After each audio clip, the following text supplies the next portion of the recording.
The Bible is incredible, with incredible stories and innumerable lessons to learn from them. One of these stories is where a piece of dry wood, a rod, would gain new life and bear fruit again.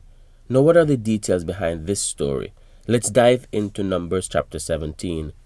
Some of the Israelites were getting dissatisfied with the way things were going. They did not like that Moses was leading and basically had unchecked human powers. They forgot that God is the one who chose him and the one from whom he was receiving his orders. Nevertheless, the people themselves did not appreciate what the cost of leadership was for Moses. They also did not like the way the sanctuary services were being held. They figured that anyone who considered themselves holy was supposed to be able to make sacrifices to God and play the role of the high priest. They ignored the laws that were already implemented, and some of them were making undesired sacrifices to God. They went up to complain to Moses, and Moses tried to convert with some of them, but they did not want to have that conversation. Moses made a declaration from God.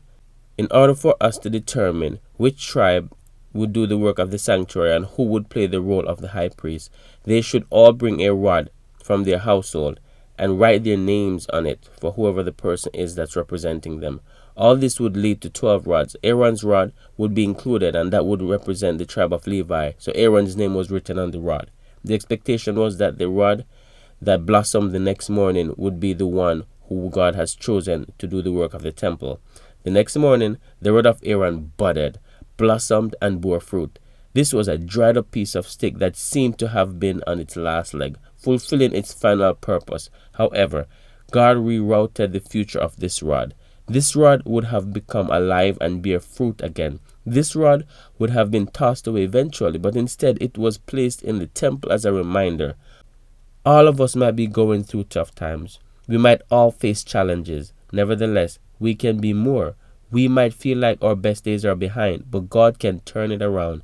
He can use you to bless a whole tribe or a whole community, a whole city, a whole nation, or the entire world. Just be willing to go before him and let him do what he does. He has a plan for you, a more impactful one than you can even imagine. It is very possible you might not see the full revelation of your impact on earth. However, history and heaven will tell. Step out in faith. Let God lead. Let God use you. Let God replenish you with new life on this day. God will not only let you bud or blossom, but he will make you bear fruit again. Just believe. Amen.